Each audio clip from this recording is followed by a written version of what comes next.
देखिए, अगर देखा जाए तो स्ट्रगल तो हर एक फील्ड में है ना। बट मुंबई का इसलिए ज़्यादा है क्योंकि वहाँ पे भीड़ बहुत ज़्यादा है, लोग बहुत ज़्यादा आते हैं और मतलब एक एक शुरू से ही एक गढ़ माना जाता है ना कि और तो पूरे इंडिया से लगभग लगभग सभी आर्टिस्ट आर्टिस्ट वहाँ पे आते हैं।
इसकी शुरुआत खैर बचपन से तो नहीं हुई।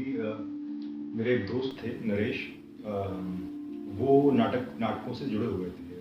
वो एक ग्रुप था जनाट्य मंच। तो उन्होंने कहा कि अनिल ऐसे करके एक वर्कशॉप है, वो आप तुम अटेंड करो और बड़ा अच्छा रहता है नाटक के ज़रिए। मैं उनसे पूछता रहता था बीच में, मतलब कि कैसा होता है, क्या होता है वहाँ पे और कैसे-कैसे एक्टिविटीज़ रहती हैं। तो उसके बाद वो वर्कशॉप अटेंड की। वर्कशॉप में बहुत अच्छा लगा मुझे। और उसके बाद एक ऑर्गेनाइजेशन है हरियाणा ज्ञान विज्ञान समिति, जो हरियाणा में काम करती है नुक्कड़ नाटकों को लेकर। सो उनके साथ एक वर्कशॉप करने का मौका मिला और उनके उनके उनके मतलब एक जत्था चला था, जिसमें जिसमें पूरे हरियाणा में जा जाकर नुक्कड़ नाटकों को हम लोग करते थे। उसके बाद कॉलेज कॉलेज लेवल पे रहा। यूथ फेस्टिवल्स होते थे तो वहाँ पे तीनों मतलब 3 साल हमें स्टेज पे थिएटर परफॉर्मेंसेस करने का मौका मिला। और उसके बाद किसी ने गाइड किया कि यार इसमें इसमें पढ़ाई भी होती है, तो आपको एमए इसी में ही करनी चाहिए। तो फिर डिपार्टमेंट ऑफ इंडियन थिएटर से एमए किया और उसके बाद सीधा फिर आगे उसके लिए मुंबई गया। देखिए, होता तो बहुत कुछ है जब जब जब हर कोई अपने अपने अपने अपने लेवल पे किसी भी विधा के लिए अप्लाई करता है, तो मुश्किलें तो रहती हैं। अब मेरे साथ कुछ ऐसा हुआ, जैसे जैसे जो भी अक्सर हम लोग फिल्मों में देखते थे कि टैक्सी वाले ने घुमा फिरा के आपको वहीं ड्रॉप कर दिया, या और भी बहुत सारी मुश्किलें। कि अगर देखा जाए तो स्ट्रगल तो हर एक फील्ड में है ना।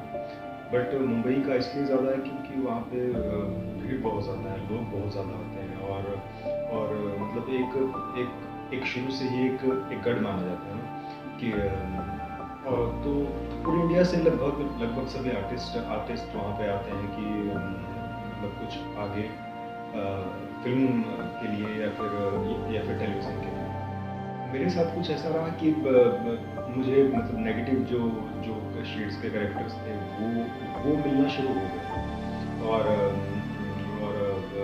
उसके साथ फिर कॉमेडी का रहा कुछ, है ना। जैसे एक शो था सीआईडी, सावधान इंडिया, और इच्छा प्यारी नागिन, जिसमें नेगेटिव और कॉमेडी शेड थी। और उसके अलावा चिड़ियाघर, जिसमें जिसमें वो एक उस वक़्त बहुत एक अच्छा शो था और उसमें रिपीट वो कैरेक्टर करते रहते थे। तो एक वो अच्छा अच्छा एक्सपीरियंस रहा। वहाँ तो देखिए कुछ भी हो सकता है। मैं जितना वक़्त मैं मुंबई में रहा, और वहाँ वहाँ ऑप्शंस हैं आपके पास कि आप ऐसा नहीं है कि सिर्फ़ आप एक्टिंग ही कर रहे हैं। आप डायरेक्शन में जा सकते हैं, आप कॉस्ट्यूम डिज़ाइनिंग में जा सकते हैं, आप डबिंग एंड वॉइस आर्टिस्ट बन सकते हैं। जब आप सीख के आते हैं कहीं से और उसे सिखाते हैं तो थोड़ी और पॉलिश होती है। तो और उसके अलावा मुंबई का काम रहा तो काफ़ी काफ़ी नई चीज़ें सीखने को मिली और उससे एक एक खुद भी एक एक मन में आता ही था कि यार नहीं यार इसको इस ढंग से किया जाएगा तो कुछ कुछ कुछ अलग निकल गया। मुंबई में ऐसा नहीं था। हम लोग डेली ऑडिशंस के लिए निकलते थे क्योंकि जब हम लोग वहाँ पहुँचे तो हमें ये नहीं पता था कि हमें जाना कहाँ है ना। सबसे पहली बात तो लोग कहते थे कि यार जहाँ पे भीड़ हो तीन चार एरियाज़ थे वहाँ पे तो जहाँ पे ऑडिशंस होते थे तो उन्होंने कहा यार वहाँ आप जाइए और अपना इंट्रो दीजिए और उससे आप ऑडिशन दीजिए और तब आपके पास कॉल आएगा। अब कॉल आएगा तो किसी जगह हम लोग जाते थे तो लाइक सीआईडी का ऑडिशन देने जाते थे तो आई थिंक फरवरी या मार्च का महीना होता था तो वो कहते थे सितंबर में आना सिर्फ ऑडिशन देने के लिए। और भी बहुत सारी चीज़ें मतलब एक एक्टर के साथ वहाँ रहती है क्योंकि सबसे पहले तो हमें वेट करना होता है वहाँ पे अपनी क्योंकि वहाँ पे ऑप्शन ज़्यादा है। तो और जो मेरा ऐसा मानना है कि जो लोग अपने मतलब इस विधा के साथ डीपली कनेक्टेड रहते हैं तो वो लोग मुंबई जाते ही हैं क्योंकि काम का जो प्रोसेस मुंबई में होता है वो पूरे इंडिया में नहीं मैंने तो देखा कुछ।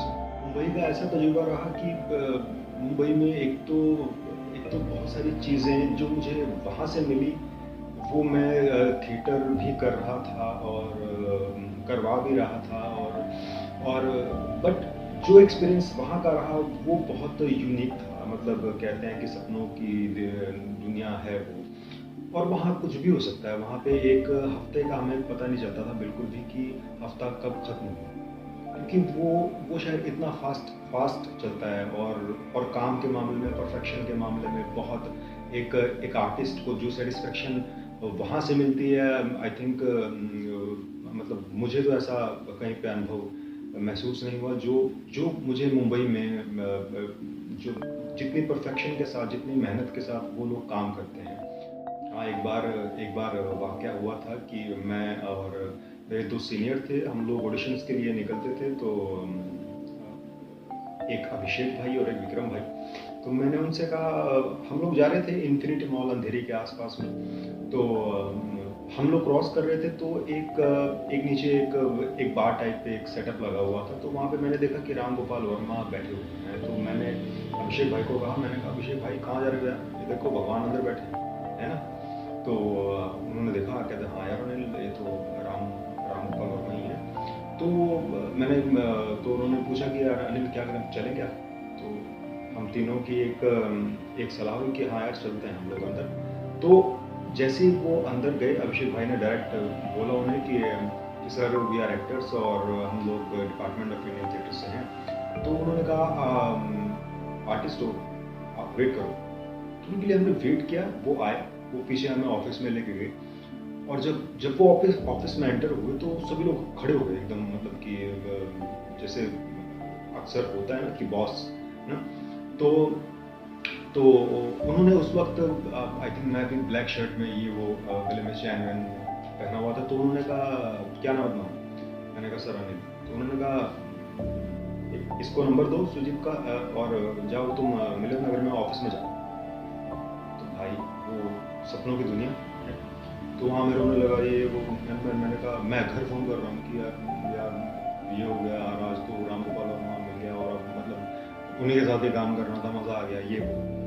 तो हालांकि वैसा कुछ नहीं हुआ क्योंकि सपनों की दुनिया है और बट उसके अपोजिट सीरियल्स का जो मेरा जो काम था एज एन एक्टर वो थोड़ा चलने लगा था उस वक्त। जब आई थिंक मैंने एमए थिएटर में किया तो उसके बाद डीपीएस में एक एज अ थिएटर फैकल्टी मैंने बच्चों को पढ़ाया उससे और देखिए एजुकेशन लाइन के साथ एक जुड़ाव शुरू से ही रहा था।